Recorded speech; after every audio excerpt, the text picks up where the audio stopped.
Salam sejahtera bagi kita semua, saudara-saudara yang kekasih dalam Yesus Kristus. Mari kita merenungkan firman Tuhan untuk hari ini. Mari kita berdoa. Bapa di sorga, kami bersyukur untuk hari demi hari bahwa Tuhan selalu menyertai hidup kami. Kami akan mendengarkan firman-Mu, biarlah Engkau bekerja untuk memberikan pengertian, hikmat di dalam hidup kami. Dalam nama Yesus Kristus kami berdoa. Amin. Firman Tuhan untuk hari ini Sabtu 28 Maret 2026 tertulis dalam Markus 2 ayat 17.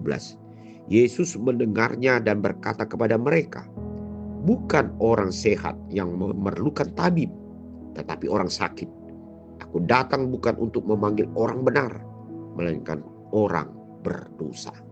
Saudara-saudara yang kekasih dalam Yesus Kristus, ketika Yesus bersama-sama orang banyak, yaitu kepada orang-orang yang kecil, miskin, yang tidak dianggap perlu dan memiliki status sosial yang rendah di tengah-tengah orang banyak, disitulah Tuhan Yesus melayani semua orang itu, sehingga mereka sungguh-sungguh dapat melihat arti Yesus di tengah-tengah kehidupan manusia yang disebut dengan orang-orang yang tersingkir, terlantar, dan juga orang-orang yang berdosa.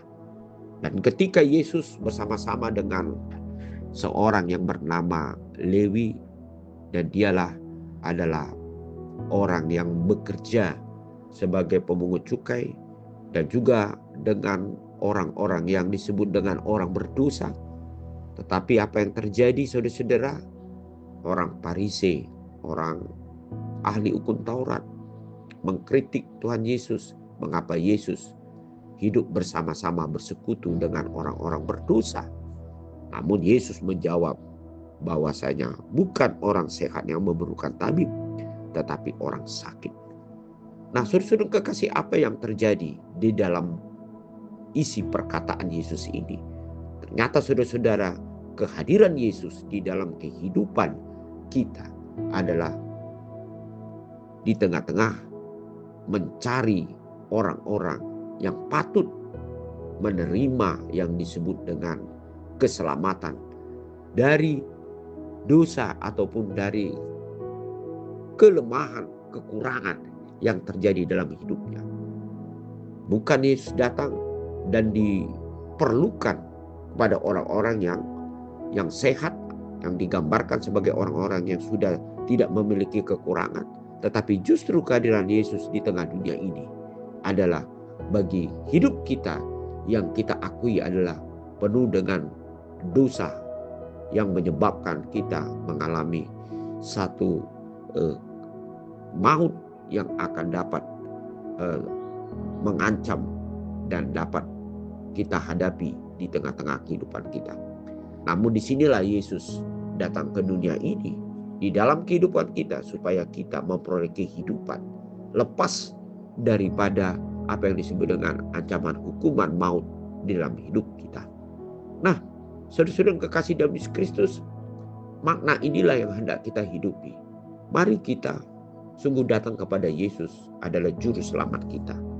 Dialah satu-satunya jalan bagi kita untuk dapat memperoleh kehidupan. Dan dialah satu-satunya jalan bagi kita untuk dapat kita memperoleh apa yang terbaik dalam hidup kita yang sesuai dengan kehendak Tuhan. Yesus tetap datang bagi hidup kita dan selalu mengetok hati pikiran kita supaya kita untuk membukakan pintu bagi Dia, sehingga kita akan menerima Dia dan kita akan memperoleh apa yang akan Tuhan berikan, kehidupan yang sesuai dengan kehendak Tuhan. Datanglah kepada Tuhan dan biarlah Dia selalu menjadi pemimpin di dalam perjalanan hidup kita. Amin. Mari kita berdoa. Terima kasih Bapa di sorga. Biarlah kami orang-orang yang masih banyak kekurangan, Dan oleh karena anugerah-Mu kami percaya bahwa kami dapat diselamatkan dan memperoleh yaitu kasih karunia dalam hidup. Kuatkanlah kami Tuhan untuk tetap dengan rendah hati selalu menyerahkan diri, percaya dan melakukan apa yang menjadi kehendak Tuhan sesuai dengan firman-Mu. Amin.